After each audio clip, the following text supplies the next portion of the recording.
पता है हमारी अम्मी, हमारी वालिदा, हमारी माँ घर की ना रूह होती है, रौनक होती है, ठंडक होती है। आज है day 30 of my 30 days Ramzan series challenge and अल्हम्दुलिल्लाह आज भी मैंने 5 वक्त की नमाज अपनी अदा कर ली है। और आज हम बात करेंगे दुनिया की सबसे खूबसूरत चीज के बारे में, जो होती है हमारी अम्मी। कभी कभी हमारे घर में सब कुछ होता है, लोग होते हैं, खाना होता है, रोशनी होती है, फिर भी घर कभी कभी हमारा खाली लगता है क्योंकि घर में अम्मी नहीं होती। ये वीडियो मैं आज इसलिए बना रहा हूँ क्योंकि लास्ट 10 रोज़ों में अम्मी साथ में नहीं थे हमारे साथ। अम्मी एहतिकाफ बैठे थे और उसमें से लास्ट 10 दिन मैंने अम्मी को मिस तो किया, बट मैंने 2 दिन बहुत ज़्यादा अम्मी को मिस किया। फर्स्ट मैं 24th या 25th रोज़े को बहुत ज़्यादा बीमार हो गया था। लाइक सुबह मुझे 9 बजे के टाइम पे बहुत तेज़ बुखार था एंड वो 1 बजे तक मुझे कंटिन्यूस बुखार था और मैं बहुत ठंडी लग रही थी। घर पे मेरा ख्याल रखने के लिए लोग तो थे, बट मुझे अम्मी की कमी बहुत ज़्यादा महसूस हो रही थी ये टाइम पे कि काश मेरे साथ अम्मी रहते हैं तो मुझे एक अलग ही सुकून फील होता है। अम्मी के आसपास रहने से भी एक अलग ही सुकून फील होता है। एंड सेकंड टाइम मैंने अम्मी को कब मिस किया, जब मेरा जो चैलेंज चल रहा था 5 टाइम नमाज ऑन टाइम विदाउट कज़ा,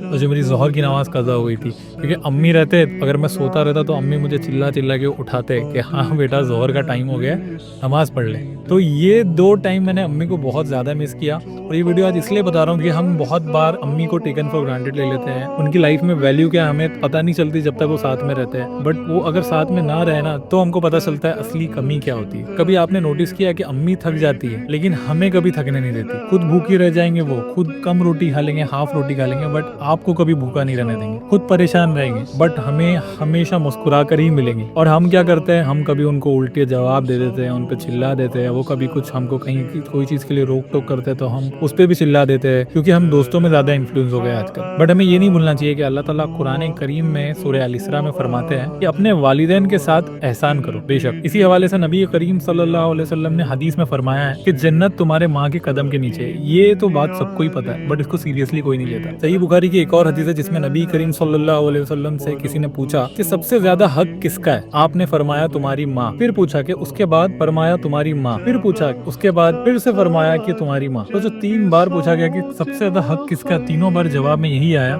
कि माँ, हमारी अम्मी, हमारी वालिदा। बट आज का हाल कैसा है कि जिस अम्मी के कदमों के नीचे जन्नत है, हम उन्हीं का दिल तोड़ रहे हैं, हम उन्हीं की दुआएं नहीं ले पा रहे हैं। अगर आज आपकी अम्मी जिंदा है ना तो आप बहुत लकी हो। जाओ उनके पास, उनको गले लगाओ, उनके हाथ चूमो, उनसे कहो, उनसे बैठ के बात करो। अगर कुछ गलती की हो तो अपनी माफी मांगो। मैंने भी बहुत सारी गलती करी है, मैंने भी बहुत बार अपने अम्मी का दिल दुखाया है, मैंने भी उनको बहुत बार रुलाया है और मुझे हर बार रिग्रेट हुआ है। और जितनी बार रिग्रेट हुआ है, जितनी बार मैंने ये फील किया है, मैंने उतनी बार जाके अल्लाह से माफी मांगी। अल्लाह हम सब की अम्मी की, हम सब की वालिदा की मगफिरत अता फरमाए, गुनाह माफ फरमाए और हम सबको नेक नेक फरमाबरदार औलाद बनाए। इंशाअल्लाह आमीन। कल मिलेंगे फिर एक नई वीडियो के साथ। अल्लाह हाफ़िज़।